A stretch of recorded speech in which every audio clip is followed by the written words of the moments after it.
Hello everyone. Today we will discuss about the topic of knowledge and curriculum. The topic is teaching in variable and phase. So let's start it. Variable of teaching. Variable of teaching हमारे 3 types के होते हैं: independent variable, dependent variable और interviewing variable. Independent variable means teacher की बात हो रही है, डिपेंडेंट वेरिएबल मीन्स स्टूडेंट की बात हो रही है, इंटरव्यूइंग वेरिएबल्स मीन्स जो टीचर और स्टूडेंट के बीच में टीचिंग लर्निंग प्रोसेस में जो भी चीज़ यूज़ होती है, जो भी इन्वायरमेंट यूज़ होता है, उसे बोलते हैं इंटरव्यूइंग वेरिएबल, जहाँ पे टीचर और स्टूडेंट की क्या होती है, इंट्रैक्शन होती है।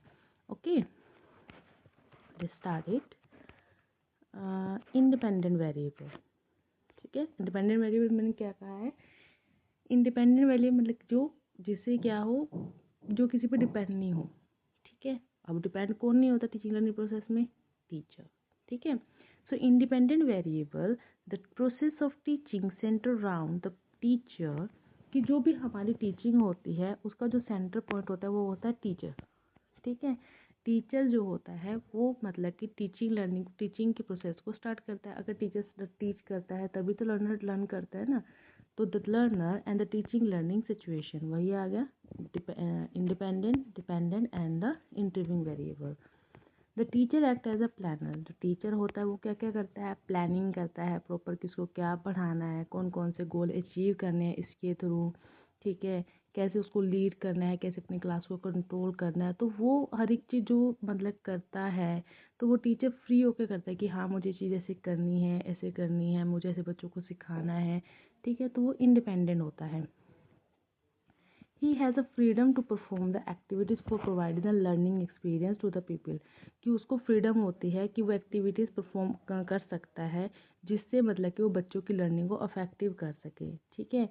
टीचर जो एक होता है एक इम्पोर्टेंट पार्ट होता है पूरी टीचिंग लर्निंग प्रोसेस में। एक अच्छा टीचर ही एक अच्छे स्टूडेंट को वो प्रोड्यूस कर सकता है, ठीक है। अगर एक अच्छा टीचर नहीं होगा तो स्टूडेंट भी कुछ नहीं सीख पाएगा। तो एक अच्छा टीचर और क्या करता है, only good teacher can produce a good student, and the teacher enjoy the full freedom and on him depend the learner. In the absence of the good teacher, the student with modifying and improved behavior cannot be thought of. Okay, अब आता है dependent variable. Dependent variable कौन होता है, learner. Okay, learner means जो सीख रहा है। In the process of teaching, the student is a dependent variable because he has act according to the planning and organization of the teacher, कि जैसे जैसे टीचर ने प्लान किया होगा, जैसे जैसे टीचर ने ऑर्गेनाइज किया होगा, जो स्टूडेंट है वो वैसे ही एक्ट करता है। Student learn to be discipline and well mannered because the teacher guide him to do so, कि बच्चा वही सीखता है जो उसका टीचर उसको सिखाता है।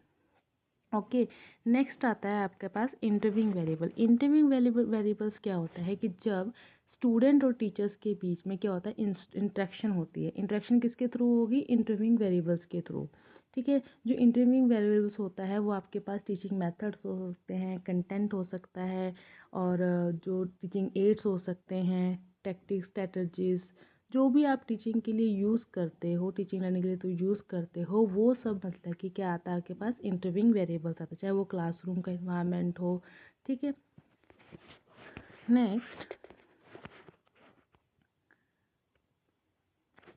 नेक्स्ट आता है आपके फंक्शन ऑफ टीचिंग वेरिएबल। अब फंक्शन ऑफ टीचिंग वेरिएबल्स कौन से होते हैं, अब टीचिंग वेरिएबल तो हमने पढ़ लिए, independent, dependent and the interviewing variables, ठीक है। लेकिन उसके कुछ फंक्शंस भी होते हैं, ठीक है। फंक्शंस क्या होते हैं टीचिंग वेरिएबल के, जो मतलब कि टीचर है, जो स्टूडेंट है, ठीक है, उनके क्या फंक्शन होंगे। So first of all diagnostic function. Diagnostic function मतलब कि प्रॉब्लम को फाइंड आउट करना। अब जो टीचर है, टीचर मतलब कि अपने मतलब कि क्लास में परफॉर्म करता है, ठीक है, लर्नर को सिखाता है, लेकिन वो कुछ ना कुछ मतलब कि देखता भी है ना कि बच्चों को क्या क्या प्रॉब्लम आ रही है, बच्चा समझ पा रहा है कि नहीं समझ पा रहा है, तो वो सब कुछ मतलब कि देखता है।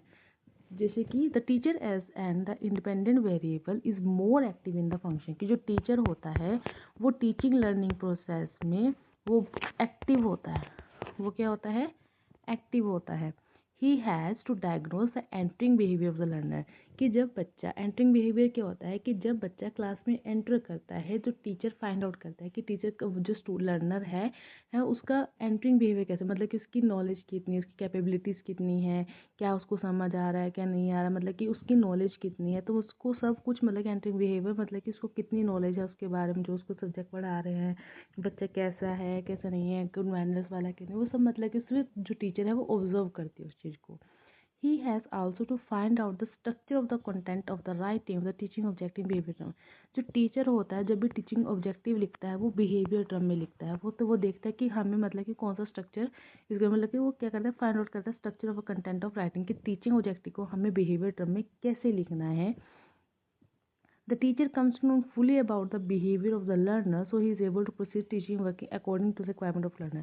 जस्ट अगर हमें टीचिंग लर्निंग प्रोसेस मतलब कि क्या करनी है, टीचिंग लर्निंग प्रोसेस स्टार्ट है, ठीक है। सो एक टीचर को लर्नर के बारे में पता होना चाहिए कि लर्नर कैसा है कैसा नहीं है, उसके अकॉर्डिंग जो है टीचर क्या करेगा अपनी टीचिंग जो भी उसकी टीचिंग है उसको उस पर वर्क स्टार्ट करेगा कि हाँ मुझे ये मेथड यूज़ करना चाहिए, मुझे ये एड्स यूज़ करने चाहिए। तो वो क्या करता है कि मतलब कि एक अच्छा मेथड यूज़ करे, ठीक है, अच्छे एड्स यूज़ करे, कंटेंट जो है वो मतलब कि बच्चों की कैपेबिलिटी एबिलिटी के अकॉर्डिंग हो कि बच्चे को वो समझ आए, ठीक है। Next, he analyse the problem that he face in the teaching process and he thinks to their solution.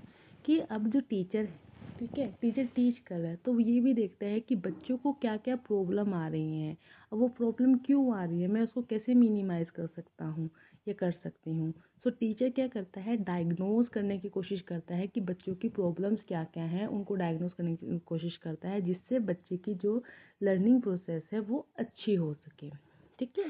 Diagnostic function means कि बच्चों की प्रॉब्लम को फाइंड आउट करना और उसके सोल्यूशन निकालना, मतलब कि रेमेडी निकालना, जिसके लिए जो टीचर है वो रेमेडी यूज़ करते हैं कि हाँ मैं मेथड चेंज कर सकती हूँ, मैं टीचिंग एड्स यूज़ कर सकती हूँ, मैं कोई और जैसे कि अगर मतलब कि टॉपिक बच्चों को नहीं समझ आ रहा तो इसको और इजी बनाने के लिए मैं और क्या यूज़ कर सकती हूँ कि जिससे बच्चे को इजी तरीके से समझ आ सके। नेक्स्ट वन आपका आता है wait a minute, perspective function. Perspective मतलब कि पर्सपेक्टिव का मतलब परसेप्शन, ठीक है, किसी के हम किसी को देख कर एकदम से क्या सोचते हैं, ठीक है। सो perspective function means that the process of teaching and the teacher has privilege to prescribe the certain things to the for the learner through the diagnose, मतलब जब diagnose करता है teacher he also see almost the mental, मतलब कि जो जब teacher क्या करता है बच्चे को डायग्नोस करता है तो वो उसकी मेंटल एबिलिटी उसकी कैपेसिटी उसकी कैपेबिलिटीज इन सबको क्या करता है देखता है कि बच्चे को क्या पसंद है क्या नहीं पसंद है। इंडिविजुअल डिफरेंस के मतलब कि बच्चे क्योंकि इंडिविजुअल डिफरेंस हर एक जगह होता है क्योंकि एक जो दो बच्चे कभी एक जैसे नहीं हो सकते, इनमें इंडिविजुअल डिफरेंस होता ही होता है। तो किसी कोई चीज़ किसी की लाइक है किसी की डिसलाइक है तो वो मतलब कि जो टीचर है स्टूडेंट को डायग्नोस करता है तो वो उसको परसीव भी करता है कि वो उसके लाइक्स क्या है उसके डिसलाइक्स क्या है, वो कब पढ़ता है कब नहीं पढ़ता, मतलब उसको कौन सा सब्जेक्ट अच्छा लगता है, तो मतलब कि जो टीचर है परसीव करता है उस चीज़ों को। On the basis of all the information, the teacher find it easy to prescribe for the student a content suitable for their requirement and a different strategy which can work well so that have the described goal। ठीक है, मतलब कि teacher उसके मतलब उसको behaviour को prescribe करके मतलब कि उसको परसीव करके ये उसके अकॉर्डिंग देखते हैं कि मुझे ये कंटेंट बच्चे को सुटेबल रहेगा, ये पढ़ाना चाहिए, ये स्ट्रेटजी काम करेगी, ये मेथड काम करेगा और ये मुझे एड्स यूज़ करने चाहिए जिससे मैं कि जो उसको जो डिज़ायर गोल होगा जो मतलब जो ऑब्जेक्टिव होता है वो अचीव हो जाएगा, ठीक है। इवेल्युएशन फंक्शन क्या होता है, इवेल्युएशन फंक्शन मतलब कि the evaluation function means it has the concern the diagnosis perspective function and to understand its clearly let us compare with the doctor treating the patient. कि जो मतलब कि इसका एग्जांपल लेगा कि जैसे डॉक्टर है ट्रीट करता है पेशेंट को, ठीक है, वो क्या करता है पहले डायग्नोस करता है कि आपकी प्रॉब्लम क्या है, क्या मतलब कि आपको क्या फील हो रहा है, तो वो मतलब फिर दवाई प्रिस्क्राइब करता है। उसके बाद वो देखता है कि जो उसने डायग्नोस किया है जो उसने दवाई दी है वो ठीक है कि नहीं है, कि अब मतलब कि उसको फ़र्क है कि नहीं है, तो वो इवेल्युएट करता है ना कि अगर तो मतलब कि जो पेशेंट है वो ठीक है तो डायग्नोज आपने अच्छा किया, प्रिस्क्राइब आपने अच्छे किया, लेकिन अगर उसका उल्टा इफेक्ट पड़ता है, ठीक है, तो मतलब कि आपने डायग्नोज अच्छा नहीं किया, आपने प्रिस्क्राइब अच्छा नहीं किया उसको, तो आप क्या करते हो, चेंज करने की कोशिश करते हो उसी को, तो मतलब कि कुछ और मेथड हम यूज़ कर सकते हैं। First of all, the doctor make diagnose and he prescribes some medicine. After the evaluation is done, she whether done to see whether the both diagnosis and prescribe all right. ठीक है, the teaching process relies the objective will indicate the success of earlier two stages of diagnosing and prescribe. मतलब कि अगर तो आपके objective achieve हो रहे हैं टीचिंग में, ठीक है, यानी कि आपने डायग्नोज भी ठीक किया है, आपने प्रिस्क्राइब भी ठीक किया है। अगर आपके ऑब्जेक्टिव अचीव नहीं हो रहे, मतलब कि आपसे कुछ ना कुछ मिस्टेक हुई है, तो आप अपनी स्ट्रेटजी को क्या करते हो, चेंज करते हो। ओके, नेक्स्ट वन आपके आते हैं phase of teaching. Phase of teaching कितने टाइप्स के होते हैं, 3, pre active phase, interactive phase and the post active phase. Pre active phase होता है कि जो आपके टीचिंग से मतलब एक्चुअल टीचिंग से पहले का फेज होता है। यहाँ पे आपकी एक्चुअल टीचिंग होती है, यहाँ पे आफ्टर टीचिंग मतलब टीचिंग के बाद क्या चीज़ है, ठीक है, वो आता है।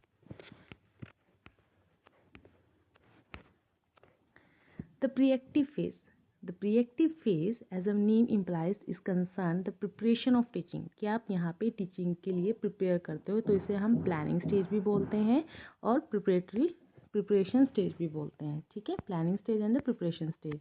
क्योंकि यहाँ पे जो टीचर है अपनी एक्चुअल टीचिंग के लिए प्रॉपर प्लानिंग करता है कि उसे क्या मेथड यूज़ करना है, कौन से टीचिंग एड्स यूज़ करने हैं, कौन सा कंटेंट यूज़ करना है, कौन सी स्ट्रैटेजी यूज़ करनी है और कौन मतलब कि क्लासरूम एक्टिविटी के लिए वो प्रॉपर तैयार होता है, ठीक है, उसे कौन कौन से क्वेश्चंस पूछने हैं, क्या मतलब कैसे वो एवेल्युएशन करेगा, तो वो मतलब कि पहले ही डिसाइड करके रखता है कि एक टीचर को टीचिंग से पहले मतलब कि उसे क्या क्या टीचिंग करने से पहले क्या क्या उसने तैयार करना है एक्चुअल टीचिंग के लिए, जिससे उसकी जो टीचिंग है अच्छी हो। ओके, सो इसमें आपके पास आते हैं 2 steps, fixing up the goals and finding out the way means to achieve the goal. कि जो टीचर है उसने गोल तो डिसाइड कर ली कि अगर मैं मतलब कि मुझे टॉपिक टीच करना है तो इसके लिए ये गोल होंगे, लेकिन उन गोल्स को अचीव करने के लिए कुछ ना कुछ तो रास्ते अपनाने पड़ेंगे ना उसको। रास्ते में क्या आएंगे, स्ट्रैटेजी अच्छी हो, मेथड अच्छे हों, एड्स अच्छे हों, जो भी आप टीचिंग लर्निंग मेथड जो भी टीचिंग लर्निंग जो भी मेथड वगैरह सब यूज़ करें वो अच्छा हो, ठीक है, जिससे आपके जो गोल्स हैं वो अचीव हो सकें। For any type of teaching the teacher first all the fixing up the goals and he write those objective in a systematic way on behaviour term में लिखते हैं, ठीक है। Then he think the method सोचते हैं कौन सा method use करना है, कौन सी टेक्निक यूज़ करना है जिससे वो अपने गोल्स को अचीव कर सकें। इस स्टेज पे क्या करता है, टीचर प्लान करता है लेसन को, how he will introduce a topic, कैसे इंट्रोड्यूस करेगा टॉपिक को, कैसे स्टूडेंट को मोटिवेट करेगा, ठीक है, कैसे वो मतलब कि पूरे लेसन को वो पार्ट्स में समझाएगा या पूरा लेसन एक साथ समझाएगा, मतलब कि डिवाइड करना, सब कुछ डिसाइड करके रखता है पहले, ठीक है। इसमें आपका पास ही चलता है सम एड्स आर कि कुछ एड्स यूज़ करते हो, he will check up the whether those aid are ready, मतलब कि आपको जो एड्स यूज़ करने हैं तो टीचर वो भी देखेगा ना कि वो एड्स तैयार है कि नहीं। एड्स में क्या है, चार्ट यूज़ कर लिया आपने, ठीक है, कोई मॉडल यूज़ करना है तो वो प्रिपेयर भी तो होना चाहिए ना आपका, तो वो प्रॉपर देखता है कि हाँ मेरे जो एड्स जो मुझे यूज़ करने हैं वो तैयार हैं कि नहीं है, ठीक है। So it is called to the planning stage, जहाँ पे जो टीचर है टीचिंग के लिए प्रिपेयर करता है अपने आप को। नेक्स्ट वन आपका आता है इंटरेक्टिव फेज। इंटरेक्टिव फेज क्या होता है, जहाँ पर मतलब कि जो टीचर है और जो लर्नर है उनका इंट्रैक्शन होता है, कहाँ पे, क्लासरूम में, ठीक है, क्लासरूम में उनका क्या होगा, इंट्रैक्शन होगा, ठीक है। यहाँ पे जो टीचर है वो एक्चुअल टीचिंग करता है, जो भी उसने प्लानिंग की है, जो भी उसने मेथड डिसाइड किया है, स्ट्रेटजी, वो एक्चुअल में अब इस उसमें फेज में क्या करता है, यूज़ करता है उनको। This is a stage when the actual teaching learning take place. यहाँ पे एक्चुअल टीचिंग लर्निंग जो है प्लेस लेती है, यहाँ पे एक्चुअल टीचिंग स्टार्ट हो जाती है। इसे हम एग्जीक्यूशन और द इम्प्लीमेंटेशन स्टेज भी कहते हैं, ठीक है। यहाँ पे मतलब जो टीचर है टीचिंग को एग्जीक्यूट करता है अपनी, Here the teacher and the taught are actually participating in the teaching learning process. मतलब यहाँ पे जो टीचर है और जो लर्नर है एक्चुअल में टीचिंग लर्निंग प्रोसेस में क्या होते हैं, इन्वॉल्व हो जाते हैं. टीचर टीच अकॉर्डिंग, मतलब कि जो टीचर है अपनी जो भी उसने प्लानिंग की है उसके अकॉर्डिंग पढ़ाता है, ठीक है, टीच करता है. लेकिन ये नहीं है कि वो जो टीचर उसने प्लानिंग की है वो उसी पे अड़ा रहे कि हाँ मुझे ऐसे ही पढ़ाना है. अगर बच्चे को कोई प्रॉब्लम आ रही है तो उसको वो चेंज भी कर सकता है. So it rather kept flexible, कि जो आपकी टीचिंग हो प्लान होना चाहिए वो फ्लेक्सिबल होना चाहिए, जो टीचर बच्चों की नीड्स के अकॉर्डिंग आप उसको चेंज कर सको. Whenever the learner finds some problem in understanding, the teacher helps them in every way. In case need arise, he gave the some example. कुछ एग्जाम्पल दे सकते हैं, ठीक है, जिससे बच्चे की जो लर्निंग है वो इफेक्टिव बने, ठीक है, बच्चा सीखे. अब इसमें कुछ स्टेप्स होते हैं, परसेप्शन, डायग्नोज, रिएक्शन. परसेप्शन मतलब कि जो टीचर है और जो लर्नर है वो दोनों ही परसेप्शन करते हैं, ठीक है, परसीव करते हैं एक दूसरे के बिहेवियर को. जो जब टीचर क्लास में एंटर करता है तो टीचर तो मतलब कि बच्चों के एंटरिंग बिहेवियर को वो क्या करता है, नोटिस करता है. बच्चे की क्या नॉलेज है, बच्चे का मतलब कहाँ स्टैंड करता है, बच्चे की लाइक्स डिसलाइक, मतलब वो सब कुछ क्या करता है, परसीव करता है, ठीक है. और जो लर्नर है वो भी टीचर को देखता है, टीचर की पर्सनैलिटी वगैरह को देखता है, टीचर कैसा है कैसा नहीं. तो दोनों जो टीचर और लर्नर है दोनों एक दूसरे को क्या करते हैं, परसीव करते हैं.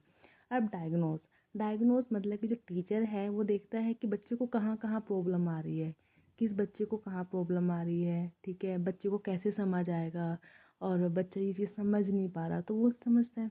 अब जो स्टूडेंट है वो भी डायग्नोज करता है अपने आप को कि हाँ मैं इस सब्जेक्ट में वीक हूँ, मुझे ये चीज़ समझ नहीं आ रही, ठीक है. तो वो दोनों जो टीचर हैं और जो लर्नर है दोनों डायग्नोज करते हैं. रिएक्शन मीन्स कि मतलब कि अब उन्होंने मतलब कि प्रॉब्लम को क्या कर लिया, फाइंड आउट कर लिया. तो यहाँ पे रिएक्शन मतलब जब टीचर और जो लर्नर है जब एक्चुअल इंटरेक्शन होता है तब the moment of the teacher goes in the classroom and the non verbal reaction start हो जाते हैं and him and the student and with speech start with verbal action reaction and the between the two through more question put by the teacher to the student and the reactive process gain moment and when the student also put the question to the teacher. मतलब कि कुछ question teachers पूछता है student से तो student answer देते हैं. कई बार ऐसा भी होता है कि जो स्टूडेंट्स हैं वो टीचर से भी क्वेश्चन पूछ लेते हैं.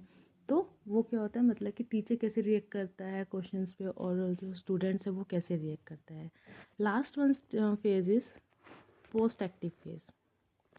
This is also known as evaluation phase. ठीक है, यहाँ पे मतलब कि आप एक्चुअल में क्या करते हो, अपनी जो टीचिंग लर्निंग प्रोसेस को इवेल्युएट करते हो. It is related the both the teaching and learning. So student analyse and is able to see whether the method or strategy used by were the successful or कि mean कि जो teacher ने जो method जो strategy use की थी, ठीक है, जो भी उसने प्लान किया था वो एक्चुअल में वर्क किया है कि नहीं किया है, ठीक है. तो वो मतलब कि जो है जो टीचर है वो देखता है. अगर वो काम नहीं करता, ठीक है, जो टीचर है वो रेमेडी यूज़ करता है. मतलब रेमेडी मीन्स मतलब कि वो स्ट्रैटेजी दूसरी स्ट्रैटेजी यूज़ कर सकता है, दूसरा टीचिंग मेथड यूज़ कर सकता है, ठीक है. It is clear cut assessment of the instruction process and it help the teacher to teach the things better in the future and also the student to things better. So जो भी आपके मतलब कि इसमें क्या होता है कि जो टीचर मतलब टीचर ने टीच कर दिया, पहले प्लान किया फिर टीचिंग की.